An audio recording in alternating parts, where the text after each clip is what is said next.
We remain steadfast in our commitment in delivering local news that matters. Stories that inspire. Enriching the lives of Filipinos in the Philippines and across the globe. This is your GMA Regional TV. Buong puso para sa Pilipino. Ini ang GMA Regional TV Balitang Bicolandia.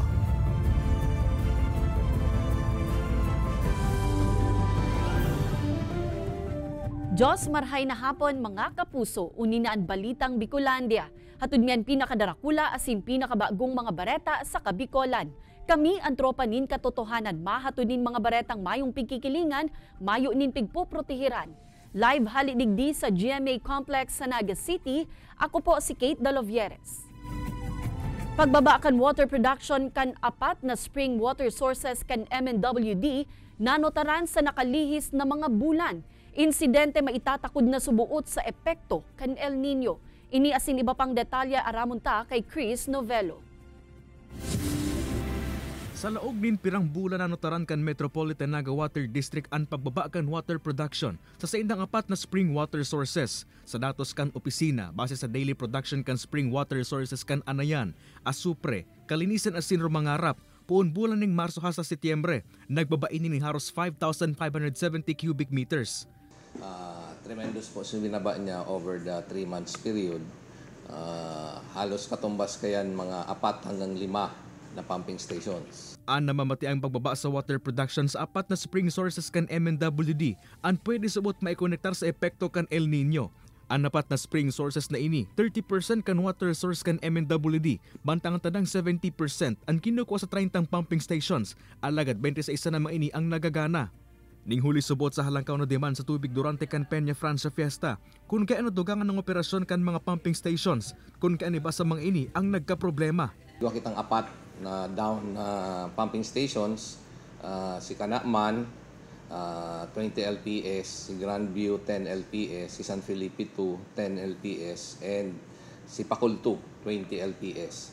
So, but sabihon po na compounds problema ta. Kung kaya, iniman ang dahilan kan maluya sa gudmayong bulos na tubig na namamatian sa pirang parte kang Naga City asin apat na banwaan sa Camarines Sur.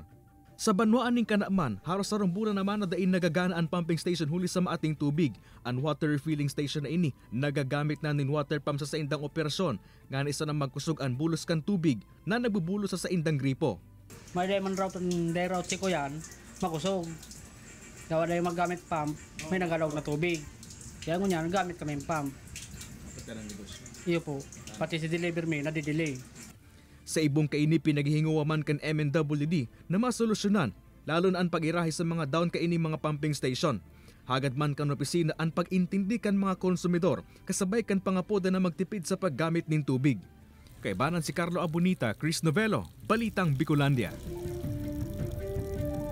Posibleng pagdagos-dagos kan halangkaw na presyo kan mga produktong petrolyo, piga-antisiparan kan Department of Energy na madurar hasta sa bulan nin Disyembre. Kasimbagan kan pirang motorista tanganing makatipid, aramunta sa pagtutok live ni Jessica Kalinog. Jessica?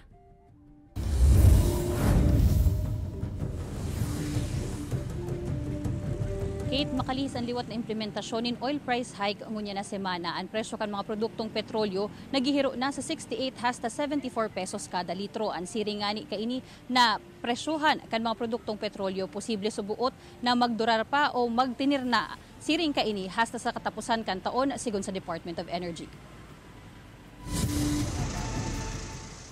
Suway sa enot ng pig-antisiparan kan Department of Energy na hasta bulan in Setyembre sa ng production cut kan pirang petroleum exporting countries. Sa isinagibong ministerial meeting kan enot na semana kan Setyembre na pagkauyunan subuot na idagos na ini hasta sa bulan in Disyembre.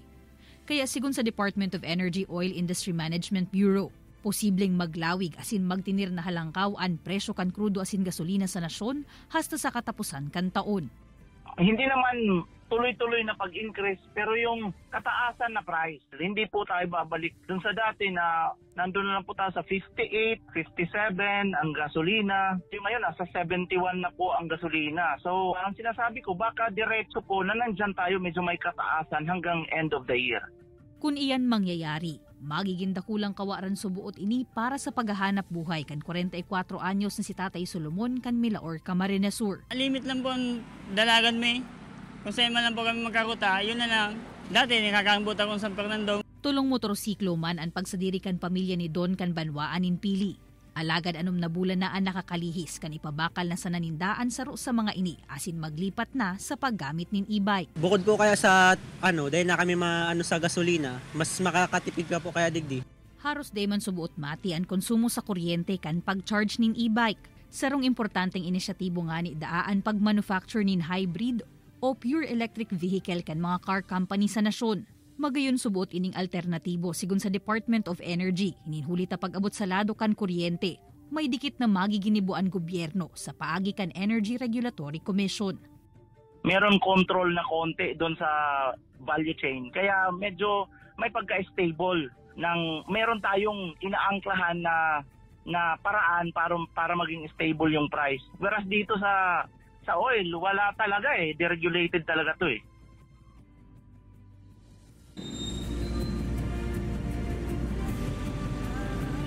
Sigun pakit ki Director Abad, 50 to 60% kan cost component o presyo kan mga produktong petrolyo pigbibilog kan import cost, bagay na may subuot nin kontrol an gobyerno. Igwa naman in inisyal na pag-urulay sa Kamara dapit sa posibleng suspension o repeal kan excise tax sa mga produktong petrolyo. Kung maaprobahan inikit, posible o makakatabang ini na maibabaan presyo kan mga produktong petrolyo sa nasyon. Alagad, syertong igwa manin magiging epekto sa ibang sektor, kabali na an investors. Kaya sigun nga ni sa Department of Energy, Kate, kaipuhan na pag-adalanin marhay ang gigibuhon na interbensyon. Kate? Jos Mabalos, Jessica. Pirang rice retailer sa merkado publiko kan syudad ni Naga, mayo nang ipinapabakal na regular milled rice sa presyong 41 pesos per kilo. Mga parabakal na pipiritang magbakal kan 45 pesos per kilo na well-milled rice huli sa kawaran kan regular milled na bagas. Uyan report ni Chris Novello. Mabibilang na sana ang mga rice retailers sa Naga City People's Mall na maitinitindang regular milled rice na nagkakantidad 41 pesos per kilo. Susog sa monitoring kan Market Enterprise and Promotions Office o MEPO, haros pirang aldaw na subot tindang naobserbahan na may nang ipinapabakal na 41 pesos per kilo na regular milled rice base sa EO number 39 ni Presidente Bongbong Marcos. Tulusan ng retailer ang may available na 41. Medyo napulta po si 45. Hindi nakarakot. Yan ang rason. Ang sinasabi, may pang pwedeng ikasupply sa supplier. Segunda sa mga supplier, nagpupuon pa sa naan aranihan kaya may pang supply nin bagas na pwedeng ibaba sa 41 pesos per kilo. Yung mga kayang pirming naubos tulos, yung pinakababa. Ang supply sa moya, tigaran mo sa naman, tiga barang-banga. Pakatapos lang po kampanya Pransya, mayo man po kaya talaga nag-aabot na apang 41 May. Ngunyan nga ni, naghahalat kami na may mag-abot mayo pa. Kaya ang pira mga parabakal, no choice subuot, asin napipilitan magbakal nin 45 pesos per kilo na well-milled rice na magabat subuot sa bulsa. Nagtsatsaga kami sa mahal ta, may makita magiginibo. Maubos supply ka dakol-dakol kang sa ibang bansang bagas. Sa Vietnam, mahal pa para tarago man lang ang bagas. Sa ibong kaini, compliant o nagsusunod man subot ang mga rice retailers sa merkado publiko kan syudad sa pigpapautob na price ceiling sa bagas. Kay banan si Carlo Abunita, Chris Novello, Balitang Bicolandia. Piga-antisiparan na kan National Food Authority Camarines Sur ang napaparaning main cropping harvest season. Katakod kay ni hurot man kan ahensya na magkaigwanin mas accessible o mas madaling bagsakan nin paroy para sa mga paraoma. Kaya kasabay kan sa indang pagbisita sa man iba-ibang banwaan tanganing makaenkaminar nin mga paraoma na sa indang magpabakal nin paroy. Nagahapit naman ang mga opisyal kan NFA Camarines Sur sa mga imbueltong LGU tanganing makiulay na mapasubli sindanin mahiwas na espasyo na pwedeng maging pick-up o buying station. Sa siring na paagi naglalaom ang ahensya na mas dakul pang paraoma ang magmaot na sa NFA na ipabakal ang dawa porsyon kan sa indang gusi. Parang bagsakan ng mga farmers na doon namin ipoprocure yung mga harvest nila. Per barangay or per area, depende pa rin sa harvest calendar. So okay naman sila, so pumapayag na may mga venue sila na pwedeng ipahiram sa akin by schedule. Posible nang marealisar ang kamauotan kan provincial government na maging mechanized ang abaka stripping sa probinsya nin Catanduanes. Igwa na kaya nin mechanized stripping machine na pigdonar ang DENR sa grupo kan mga abaka farmers sa banwaan kan Bagamanok. Apera sa mas magiging produktibo asin marhay ang produksyon kan abaka, mas mapapadali man ang paghagot nin abaka fiber. Makakapagprodusir pa subuot ang mga abaka farmers nin high-grade quality na abaka fiber na syartong makakatabang sa saindang hanap buhay. Pigsyarto man kan opisina kan PhilFida na pirmisindang bukas na magtabang sa LGU asin sa mismong mga abaka farmers tanganing mas mapamarhay ang abaka industry sa probinsya. To all our abaka strippers, farmers, and samuyang appeal sa Indo, sana o pag-isip-isipan man nindo, sundon nindo ang pigre-recommenda kan PhilFida. Because yan po, tabang po yan sa Indo.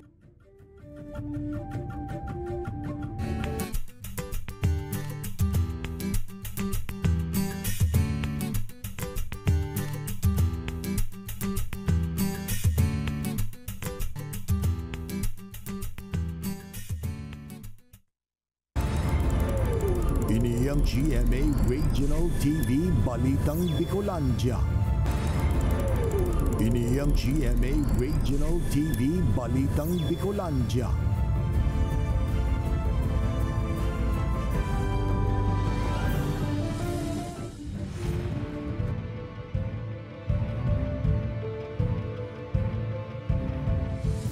Unity Walk, Interfaith Prayer Rally asin Peace Covenant Signing pigkondusir sa banwaan kan Labo, Camarines Norte para sa patas asin matuninong napirilian. Uyaan report ni Rosie Nieva. Naging matrayumpo ang kinundusir na Unity Walk, Interfaith Prayer Rally asin Peace Covenant Signing para sa Barangay and Sangguniang Kabataan Election 2023 sa Banwaan in Labo, Camarines Norte. Pinanginutan ini kan Camarines Norte Police Provincial Office, COMELEC, manlain-lain na ahensya kan gobyerno asin mga kandidato na madalagan sa manlain-lain na posisyon. We commit to a campaign season that is free from violence, intimidation, and hatred. We commit to a campaign season that is focused on the issues that matter most to our residents. Sigon sa COMELEC Labo, nagpakol sa 1,993 ang numero kan mga nag-file nin COC gikan sa 52 barangays kan Banwaan. May tinatawag ng premature campaigning or indirect campaigning na kung saan ang kanilang actual na pangangampanya ay magsisimula lamang sa October 19 hanggang sa October 28, isang araw. Sa ngayon nga, yun ang patuloy naming minomonitor. Nagpuon ng aktibidad sa ceremonial candlelighting as in interfaith prayer na sinundan kan pagpapalupad nin mga salampati na nagsisimbolo subuot sa paglaom, pagiging patas, onesto, asin pagkamuot. Sinundan ini kan panunumpa asin ang pagpirma sa Pledge of Commitment. Obheto kan kabilugang aktibidad na masyertong matuninong ang mangyayaring pirilian sa bulan nin Oktubre sa nasambitan ng Banwaan. Ini si Rosie Nieva, Balitang Bicolandia. Nairehistrong gun ban violator sa bilog na Bicol Region puun kan Agosto 28. Nag-abot na sa 16. Probinsya nin Masbate, iyo ay may pinakadakol na violators. Uyaan report ni Jessica Kalinog. Haros masarong bulan ang nakabandera ang COMELEC gun ban, kasabay kan pagpuon kan election period. Sa datos kan Police Regional Office 5, puon kan Agosto 28 hasta Setyembre 18, 12 mga badil na ang nakumpiskar, as hindi 16 na mga persona naman ang naarestar sa man iba-ibang lugar sa rehiyon huli sa pagbayular kan gun ban. Ang probinsya nin Masbate, iyo ang nangenot sa listahan na may anom na arestadong violators. Yung mga cases na ito, yung may search warrant, then automatic may nakuha din na na baril during the conduct of search warrant, and yung sa bypass natin may mga baril silang dala-dala. Katulad po sa carnapping, may nakuha din po doon na bala. Hasta sa Nobyembre 29 ang durasyon kan election period, siring man ang pagiging epektibo kan gun ban. Sa Banwaan nin Milaor, Camarines Sur, mayo pa man subuot ni nairerehistro o nadadakop na bayolasyon digdi. Alagad padagos ang pagbabantay kan kapulisan, nganing malikayanang madugangan pa ang mga nairerehistrong krimen o bayolasyon durante kan election period. So kami po kaya todo man po ang checkpoint, mga Comelec checkpoint. So everyday po yan and may rotation man po. Mientras tanto, sigon sa PNP Bicol, 94.89% kan mga krimen sa rehiyon ang naresolba kan kapulisan poon Enero 1 hasta Setyembre 18, 2023. Sa parehong durasyon, 3,950 na mga wanted person sa rehiyon ang napasakamot na kan mga otoridad. Iniresulta subuot kan mas pinahigot na operasyon kontra sa man iba-ibang kriminalidad, siring kan sa iligal na droga, iligal na pagsisira, pagsusugal, loose firearms asin iba pa. Hagad man kan PNP Bicol ang padagos na kooperasyon kan publiko sa pagtaunin masasarigan na impormasyon ganing maibitaran o maresolberan ang mga krimen sa rehiyon. Kaibanan si Gerald Gandia, Jessica Kalinog, Balitang Bicolandia.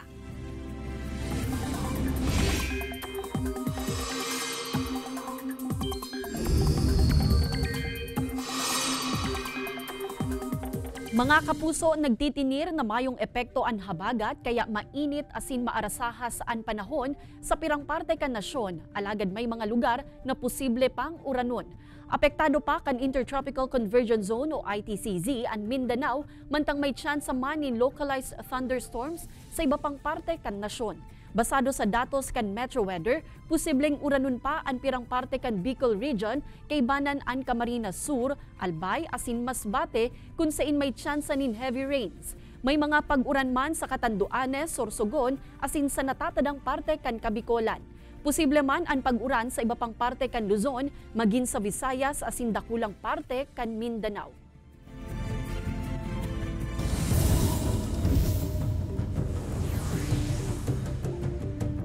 Bagong atraksyon sa laog kan Provincial Capitol Grounds kan Camarines Norte na inaapod na Fountain of Freedom and Hope. Pigbukasan na sa publiko. Pasyarantayan sa istorya ni Rosie Nieva. Enot na aldaw pasana, nagruso na ang kadakol ng mga tao sa Freedom Park sa laogan Camarines Norte Provincial Capitol Grounds sa Banuan kan Daet. Inabangan kaya kan publiko ang garo na paamay na selebrasyon kan Kapaskuhan, makalis pa ilawan na ang Fountain of Freedom and Hope sa lugar.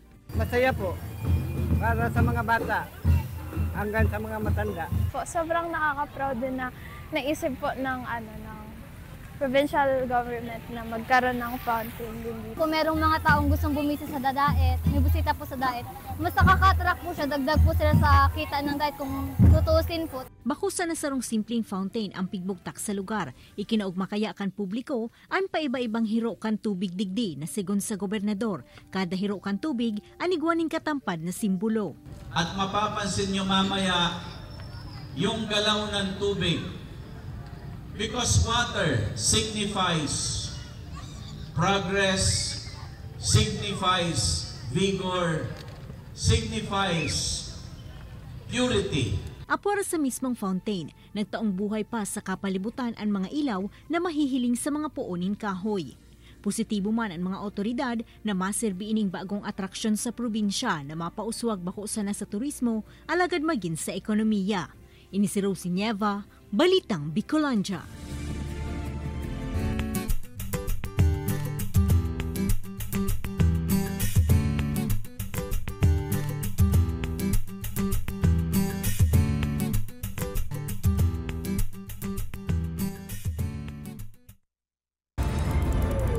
Ini ang GMA Regional TV Balitang Bicolandia. Ini ang GMA Regional TV Balitang Bicolandia.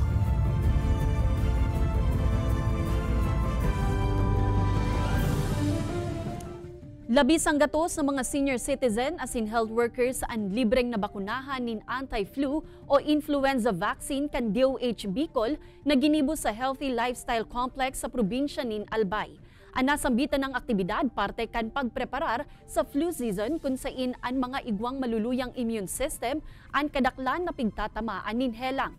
Apwera kaini parte man ang aktibidad kan mga programa para sa Elder Filipino Week na nakatala ang gibuhon sa enot na semana kan Oktubre. Pwedeng magpabakuna ang mga senior citizen sa arinmang opisina kan PHO asin RHU sa rehiyon. Important, hindi ka magilang, hindi ka mag-maflo. They are the vulnerable groups, yung senior citizens natin, and they already have comorbidities. Importante po na ma-boost natin yung immune system nila para hindi po sila magkaroon ng flu. Rider gadan makalis aksidenteng mabangga ang nagbalyong Ido sa tinampo sa Malilipot, Albay. Uya ang report ni Rosie Nieva. Gadanan sarong rider makalihis aksidenteng mabudalan ang nagbalyong Ido sa parte kan Patio San Jose, Malilipot, Albay. Binisuan rider na si Roberto Sakayan, 46 anyos, na residente kan Banwa aning Bakakay. Magin an Ido na nabangga kaini ang binawian manin buhay.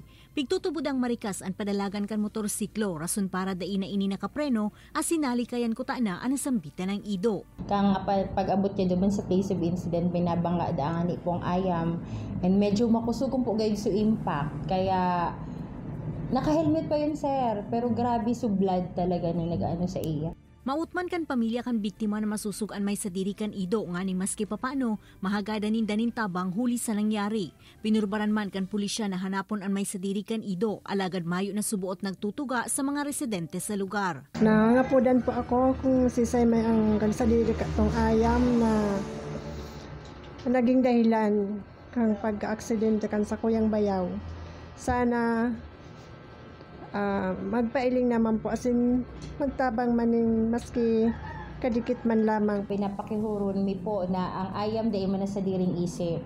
So kung kita po may mga pagsadiring argaining hayop na syempre gusto ta man na pangatamanan sa hayop ta, ikulong ta po or igakod tangani pong argayan dahil man maka-aksidente. Pigshare tuman kan Provincial Veterinary Office na mapadagos ang sa indang programa manungod sa Barangay Responsible Ownership of Dogs nganing malikaya na ang siring ng mga insidente. Ini si Rosie Nieva, Balitang Bicolandia. Mas pinahigot na monitoring asin surprise inspection ang pigigibungunyan kan Maritime Industry Authority o Marina Bicol sa gabus na shipping lines na nagbabiyahe sa gabus na seaport sa Kabicolan. Obheto kaini na masyerto ang seguridad kan mga biyahero.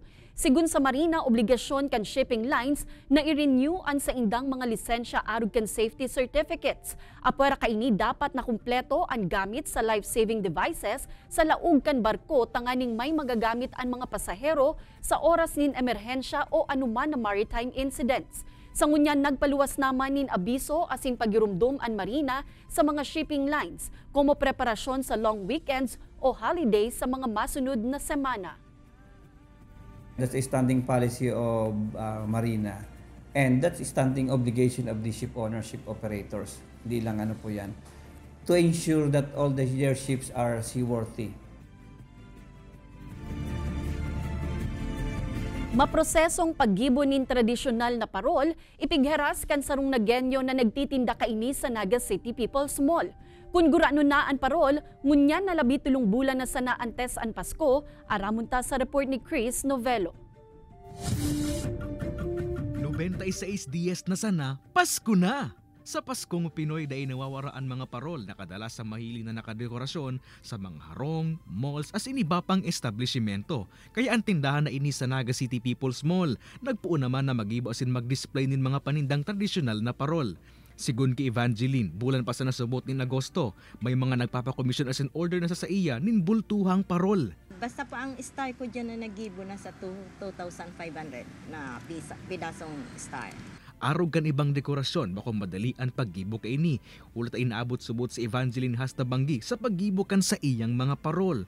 Maproseso kaya ini puon sa pagkuaning daso, sa paghulmakan frame kay ini, hasta sa maidukot ang syarol na nagtataong kolor asin buhay sa parol. Aminado si Evangeline na mapagal ang siring nagibo, alagad hulit na padangat asin gusto niya ang nasambitan ng trabaho, kaya padagos subot siya na magiging dalan para mapaugmaan publiko sa paagikan sa iyang pigigibong mga pandekorasyon. Sa katunayan, ang mga nakadisplay na ini, kukuan na nasanakan sa iyang mga suki na kadaklan, mga eskwelahan asin mga kumpanya.